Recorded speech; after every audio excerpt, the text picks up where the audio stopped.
wabarakatuh. Salam sejahtera bagi kita semua. Perkenalkan, nama saya adalah Yaya Kartika Sari MKom, NUPTK 4347767223023. Saya adalah dosen tetap dari Program Studi Informatika Fakultas Sains dan Teknologi Universitas Bhinneka PGRI. Izinkan saya menyampaikan pernyataan diri dosen dalam unjuk kerja Tridharma Perguruan Tinggi di bidang pengajaran. Video ini sebagai syarat sertifikasi dosen pada tahun 2025. Pada kesempatan ini, saya akan memaparkan salah satu mata kuliah yang saya ampu, yaitu Pengembangan Sistem Informasi. Saya mengajar mata kuliah Pengembangan Sistem Informasi tahun 2024-2025 dengan beban studi adalah 4 SKS. Mata kuliah ini membahas konsep pengembangan sistem informasi, konsep manajemen sistem informasi, kerangka kerja dari pendekatan agile, sistem informasi dalam pendukung keputusan, audit atau penilaian sistem informasi, pemeliharaan sistem informasi. Mata kuliah ini diperuntukkan bagi mahasiswa semester 6. Proses pembelajaran yang saya gunakan tatap muka maupun daring. Tatap muka dilakukan pada saat perkuliahan langsung di kelas dengan jumlah perkuliahannya yaitu 16 kali pertemuan. Daring dilakukan pada saat saya mengunggah rencana pembelajaran semester atau RPS, materi perkuliahan dan penugasan di Learning Management System atau LMS pada link vlearn.ubhi.ac.id. Mahasiswa dapat melihat materi dan mengumpulkan tugas pada LMS.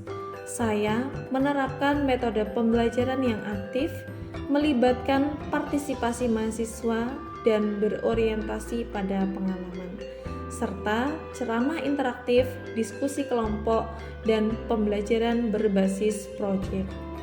Capaian pembelajaran mata kuliah CPMK 1, mahasiswa mampu memahami konsep pengembangan sistem informasi dan manajemen sistem informasi, serta metode pengembangan sistem informasi menggunakan pendekatan agile. Sistem informasi untuk pendukung keputusan. CPMK 2, mahasiswa mampu menerapkan pendekatan agile dalam pengembangan sistem informasi. Dan capaian pembelajaran lulusan yaitu S8, S9, SI1, SI3, KU1, KU5, KU7, KU8, KU10, KU11, KUI1, KUI2, KK2, PI5. 3 komponen dalam proses pembelajaran mata kuliah ini menggunakan delivery, interaction, dan assessment (DIA). Delivery adalah proses penyampaian materi tatap muka yang menarik agar mahasiswa tertarik dan termotivasi pada saat kuliah berlangsung. Saya juga mengunggah RPS, materi dan penugasan pada vlearn.ubhi.ac.id. Interaction adalah proses interaksi yang melibatkan dosen dan mahasiswa berupa diskusi, tanya jawab, kolaborasi, dan refleksi. Assessment adalah proses penilaian secara objektif terhadap mahasiswa untuk mendukung pembelajaran ini. Penilaian mata kuliah ini meliputi UTS dengan bobot 25%, proyek akhir 25%, tugas 25%, dan kehadiran atau keaktifan 25%. Referensi yang saya gunakan dalam mata kuliah pengembangan sistem informasi ada beberapa buku karya ahli yang terbaru agar mahasiswa mampu mengikuti perkembangan ilmu pengetahuan di masa kini. Baik, berikut merupakan proses video pembelajaran pada mata kuliah pengembangan sistem informasi. Selamat menyaksikan. Assalamualaikum warahmatullahi wabarakatuh. Waalaikumsalam warahmatullahi wabarakatuh. Selamat pagi semuanya. Pagi Guru. Salam sejahtera bagi kita semuanya. Alhamdulillah pada kesempatan pagi hari ini kita bisa berkumpul dalam melaksanakan perkuliahan pada minggu kedua di dalam mata kuliah pengembangan sistem informasi. Bagaimana kabarnya semuanya untuk hari ini? Alhamdulillah. Sehat ya, Alhamdulillah. Sebelum nanti kita masuk ke dalam sesi materi dan juga nantinya ada kuis, marilah kita berdoa terlebih dahulu ya. Kita berdoa sesuai dengan agama dan kepercayaan masing-masing. Dimulai. Selesai. Ini saya presensi kehadiran terlebih dahulu ya. Ahmad Fatur Rahim, Ahmad Zakiul Fikri, Kalimah Marnisi, Brenda Resta Gayana. Hadir semuanya ya pada pagi hari ini. Ya. Nah ini untuk materi hari ini ya. Ini nanti kita akan membahas tentang konsep dasar dari pengembangan sistem informasi ya. Yang sebelumnya di dalam perkuliahan pertama kemarin kita membahas tentang kontrak perkuliahan ya. Kemudian rencana pembelajaran, rencana tugas selama 1 semester dan juga proyek akhir atau rencana proyek akhir. Nah, untuk hari ini nanti kita masuk ke dalam topik yang pertama ya, yaitu tentang konsep dasar pengembangan sistem informasi. Kira-kira yang dibahas di dalam hari ini itu apa saja? Nah, ini ada overview-nya dan juga tujuannya. Jadi, nanti di dalam konsep dasar pengembangan sistem informasi ya, kita nanti akan membahas tentang definisi dari sistem ya. Kemudian ada sistem informasi itu apa? Komponen-komponen di dalam sistem informasi itu apa? Ya. Definisi dari pengembangan sistem informasi itu apa? Metode yang digunakan di dalam pengembangan sistem informasi itu apa? Ya. Dan juga nanti saya akan menjelaskan salah satu metode pengembangan dari sistem informasi. Nah, itu nanti akan kita bahas bersama-sama di dalam hari ini, ya, cakupannya hari ini. Ya. Kemudian untuk slide yang selanjutnya, ini kita masuk ke dalam slide materi yang pertama, yaitu terkait dengan pengertian dari sistem. Ya. Sebelum kita masuk di dalam pengertian dari sistem itu sendiri, ya, kita ilustrasikan di dalam kehidupan kita sehari-hari, ya, atau di dalam diri kita sendiri, ya, tubuh kita sendiri, ya, tubuh kita sendiri ini mempunyai anatomi atau bagian-bagian tubuh yang sangat banyak sekali, ya.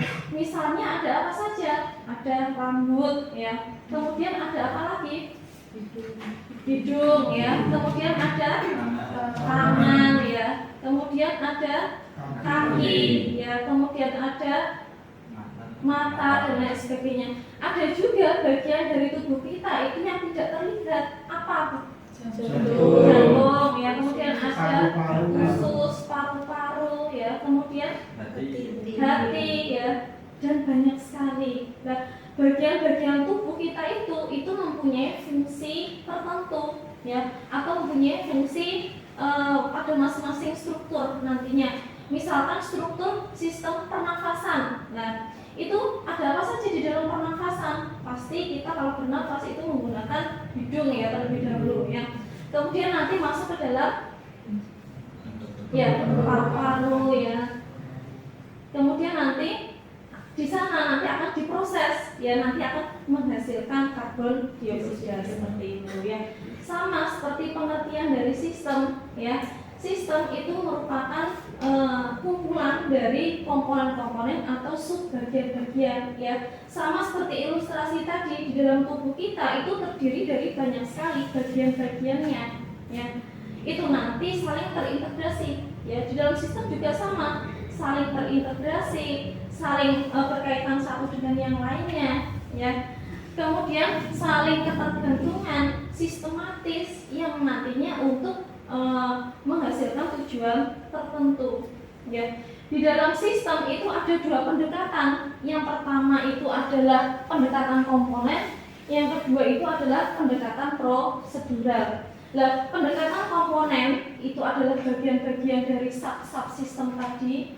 Kemudian sedangkan pendekatan prosedural itu adalah prosedur atau langkah-langkah di mana sebuah komponen-komponen tersebut itu nanti bisa berfungsi dengan baik seperti itu, ya.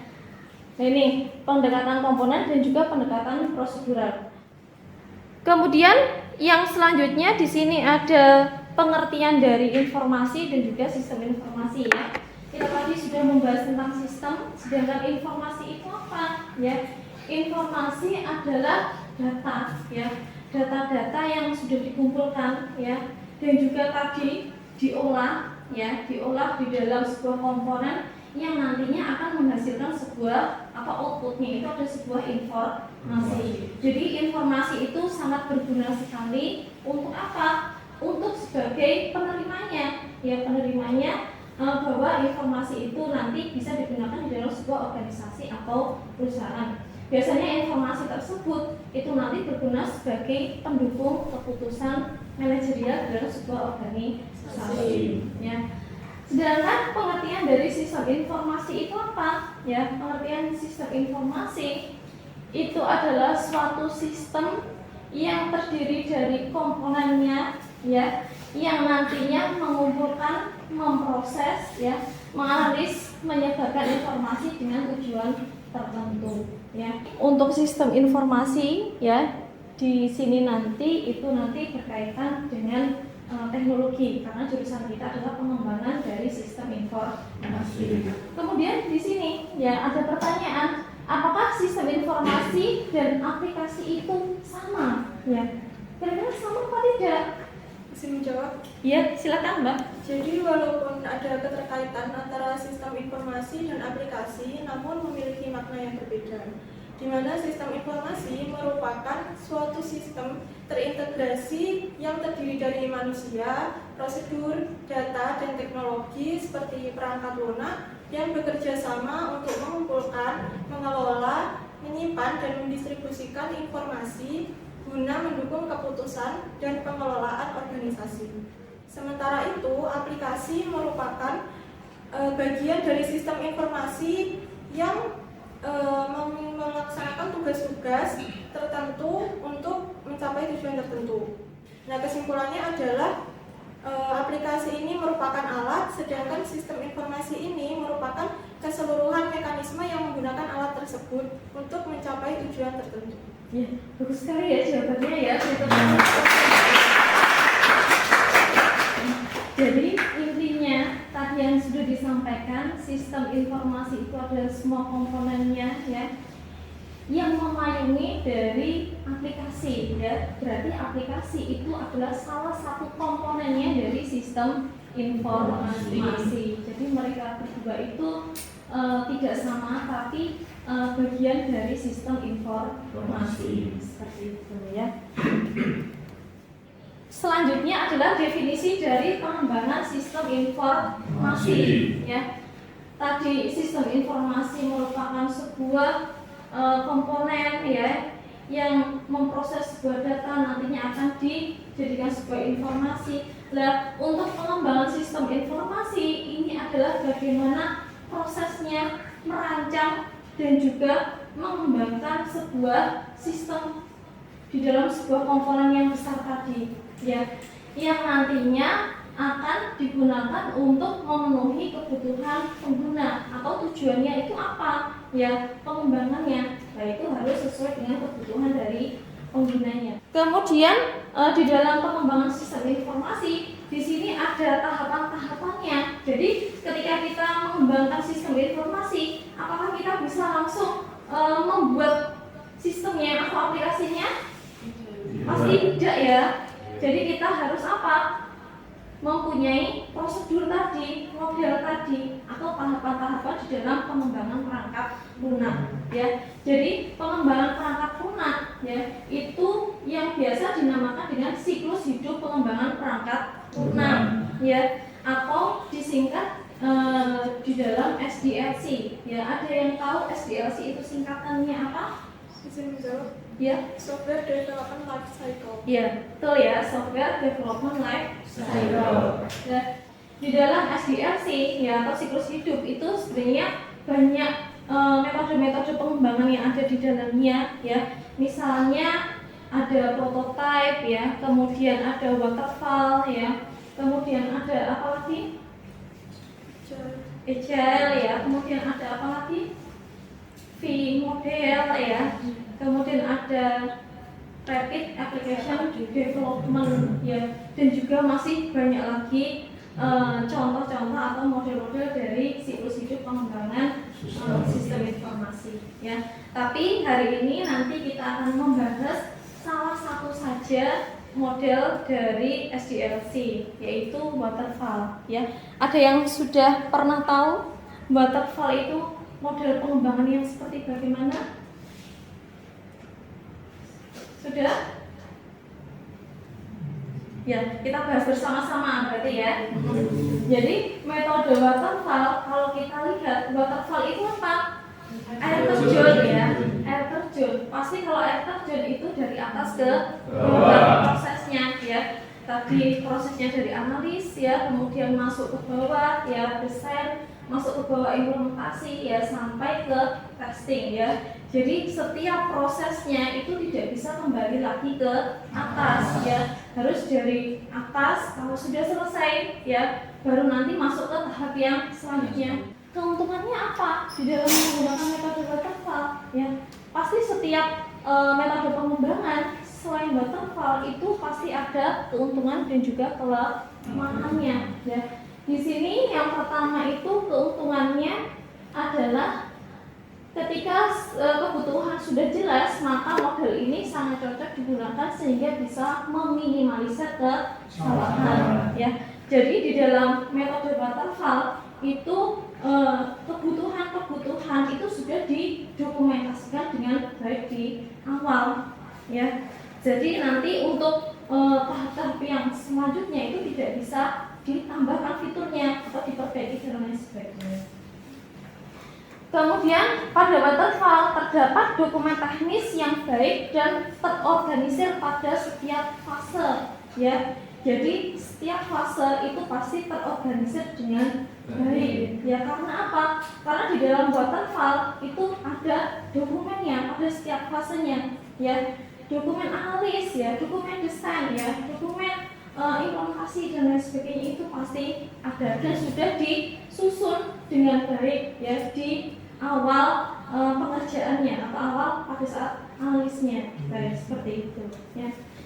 Kemudian waterfall model ini cukup tepat waktu karena setiap fase yang diproses dapat diselesaikan pada waktu tertentu ya. Karena di dalam fase perencanaan tadi itu pasti sudah direm ya atau direncanakan waktu untuk desain kapan ya, waktu untuk implementasi kapan ya, waktu untuk testing kapan dan sebagainya itu sudah direncanakan di awal ya, sehingga di dalam metode waterfall itu waktu yang digunakan di dalam pengembangannya itu tepat waktu seperti itu ya.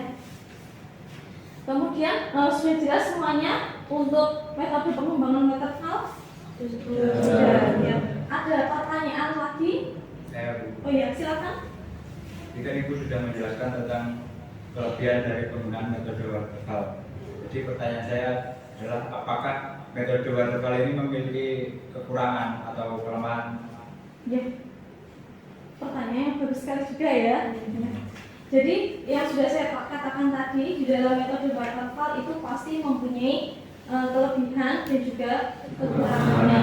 Ya, di setiap metode ya, tidak hanya waterfall saja. Ya, keuntungannya ini ya tadi dari segi waktu ya sudah terstruktur ya. kebutuhannya sudah direncanakan di awal ya, tapi di dalam metode waterfall itu pasti ada kelemahannya. Kelemahannya apa ya? Kelemahannya yang pertama ya, ketika metode waterfall itu tidak bisa berlanjut ke tahap-tahap yang selanjutnya sebelum tahap pertama itu sudah selesai ya, berarti untuk kelemahannya itu nanti tidak beradaptasi terhadap perubahan ya, tidak beradaptasi terhadap perubahan yang terjadi ya.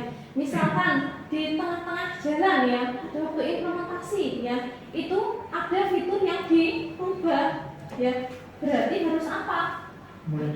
Ya harus mundur ya, mundur ke fase yang pertama lagi. Nah itu nanti mengakibatkan apa? Mengakibatkan dari segi waktu dan juga biaya yang dibutuhkan juga sangat banyak. Gitu ya? Sudah cukup? Sudah ya. Nah, itu adalah kelebihannya dan juga kekurangan dari metode ya. Ini ada pertanyaan ya ini ya. Mengapa perusahaan atau organisasi perlu memiliki sistem informasi? Kira-kira alasannya apa? Oh iya, silakan. Menurut saya, mengapa perusahaan memiliki sistem informasi? Karena itu sangat penting untuk perusahaan atau organisasi, karena membantu sebuah organisasi tersebut dalam bekerja lebih efektif, efisien, dan kompetitif dalam menghadapi tantangan di era digital saat ini. Misalnya seperti mendukung pengambilan keputusan, lalu meningkatkan efisiensi operasional, lalu meningkatkan layanan pelanggan, juga mendukung transformasi digital. Sekali ya, jadi sistem informasi itu sangat penting sekali ya di dalam perusahaan ya. Sekarang itu sistem informasi merupakan apa? Inti ya di dalam perusahaan untuk menjalankan sebuah bisnisnya ya. Kalau di pendidikan itu juga sangat penting sekali ya. Tidak hanya di luar, di dalam kampus kita sendiri, pendidikan kita sendiri itu pasti membutuhkan yang namanya sistem informasi untuk mengelola apa saja, mengelola mahasiswa ya, untuk mengelola data dosen ya, keuangan ya, untuk mengelola apa lagi di dalam siakap ya, sistem informasi akademik. Ada apa lagi? Nilai ya, dan lain sebagainya, sampai nanti kalian wisuda ya, itu nanti prosesnya ada di dalam sistem informasi ya. Nah itu adalah rangkaian dari materinya. Ini sudah selesai ya untuk materinya kita pada pagi hari ini ya. Alhamdulillah ya. Untuk yang selanjutnya ini nanti akan kita adakan kuis ya. Biasanya mahasiswa itu suka kuis ya. Suka kuis ya. Ini nanti untuk kuisnya silahkan kalian membuka HP-nya masing-masing ya. Kemudian silahkan join ke aplikasinya ya.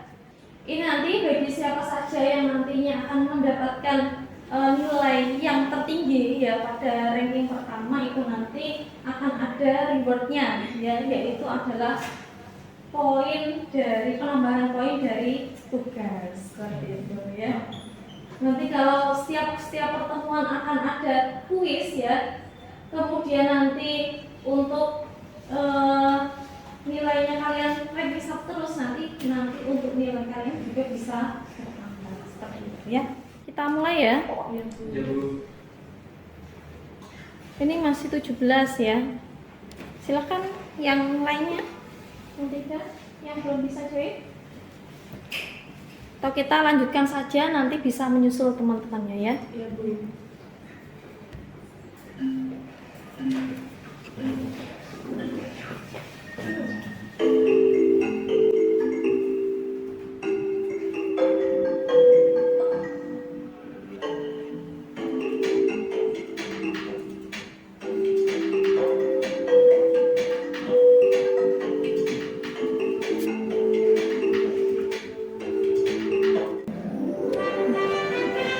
Ini siapa? Oh, Ahmad. Tepuk tangan untuk Ahmad ya. Dan kita semuanya ya, untuk yang mengerjakan kuis hari ini ya, semuanya bisa mengerjakan dengan baik ya, saya harap ya. Alhamdulillah untuk sesi hari ini sudah selesai semuanya ya.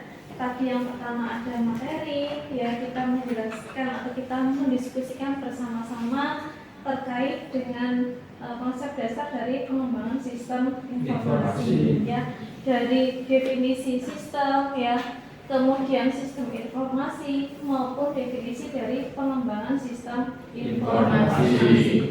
Tadi kita juga membahas bersama-sama terkait dengan apa? Terkait dengan metode pengembangan dari sistem informasi. Dari tahap yang pertama, analis ya, kemudian ada yang kedua itu adalah desain, implementasi, kemudian testing, dan juga yang terakhir itu adalah maintenance ya, seperti itu ya.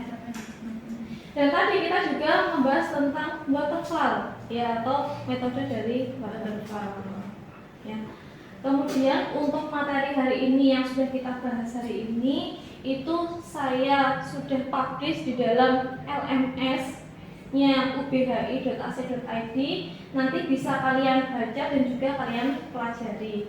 Di sana sudah ada penugasan juga ya, yang nantinya bisa kalian kumpulkan, itu deadline-nya adalah 3 hari ke depan ya. Nanti untuk formatnya itu adalah berupa PDF seperti itu ya. Ada yang ditanyakan nanti sebelum kita akhiri hari ini? Sudah cukup? Cukup. Ya. Baik, sebelum kita akhiri, tadi kita dari awal doa ya, kita berdoa lagi. Semoga di dalam pembelajaran hari ini nanti bisa bermanfaat untuk kita semua. Doa sesuai dengan agama dan kepercayaan masing-masing dimulai. Selesai? Ya. Baik, saya tutup untuk sesi perkuliahan pada pagi hari ini. Wassalamualaikum warahmatullahi wabarakatuh. Waalaikumsalam warahmatullahi wabarakatuh.